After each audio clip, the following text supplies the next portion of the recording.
અમેરિકામાં રહેતા લાખો ઇમિગ્રન્ટ્સ અને ખાસ કરીને ભારતીયો તથા ગુજરાતીઓ માટે આજે અમે એક અત્યંત મહત્વના સમાચાર લઈને આવ્યા છીએ।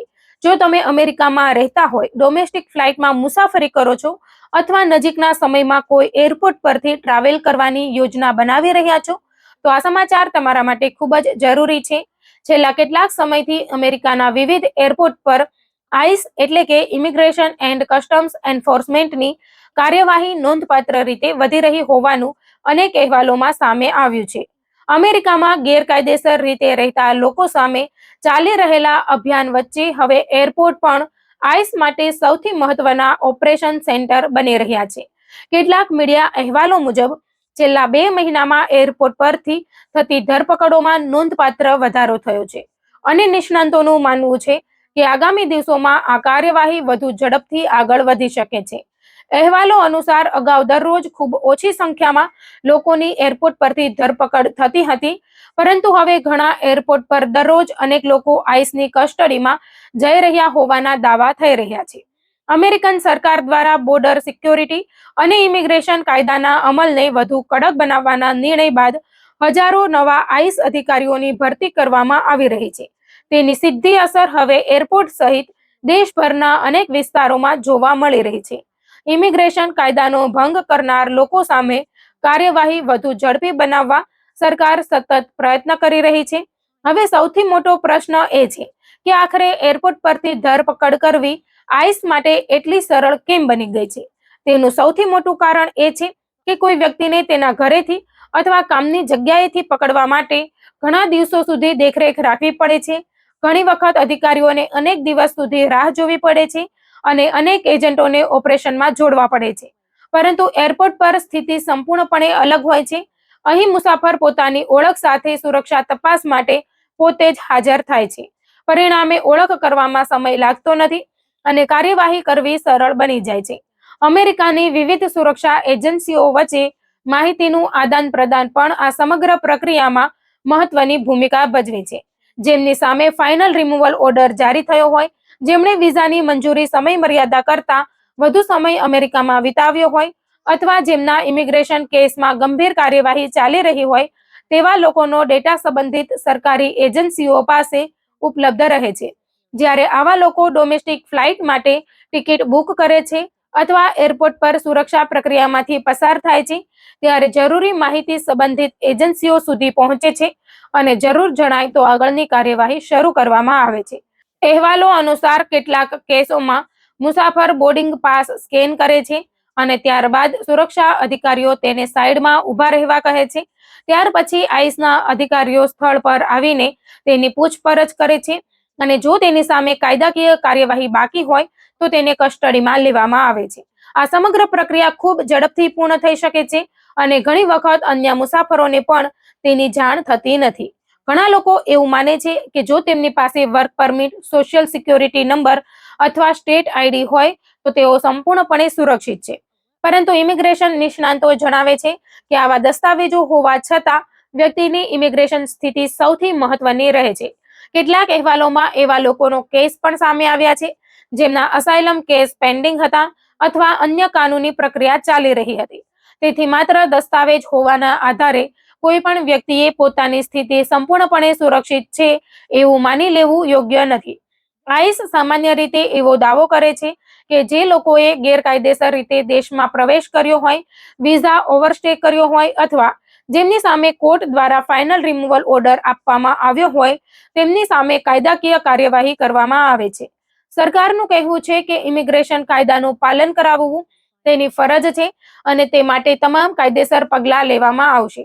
માત્ર એરપોર્ટ જ નહીં, પરંતુ આઈસ ઓફિસમાં નિયમિત હાજરી આપવા આવતા લોકો સામે પણ કાર્યવાહી વધતી જોવા મળી રહી છે। કેટલાક લોકોને ઇલેક્ટ્રોનિક ટ્રેકિંગ ડિવાઇસ પહેરાવવાના કેસ પણ નોંધાયા છે।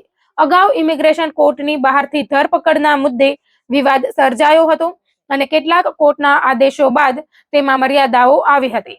જો કે એરપોર્ટ પરની કાર્યવાહી અલગ પ્રકારની સુરક્ષા પ્રક્રિયાનો ભાગ હોવાથી ત્યાં આઈસ વધુ સક્રિય હોવાનું જોવા મળી રહ્યું છે।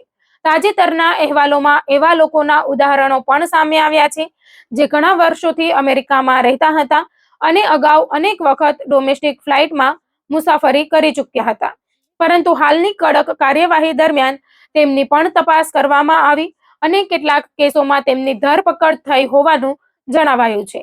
આથી ઇમિગ્રન્ટ સમુદાયમાં ચિંતાનું વાતાવરણ સર્જાયું છે. એક મહત્વની બાબત એ પણ છે કે ધરપકડ થયા બાદ કસ્ટડીમાંથી બહાર આવવું પહેલાની સરખામણીએ વધુ મુશ્કેલ બનતું હોવાનું ઇમિગ્રેશન વકીલો જણાવી રહ્યા છે.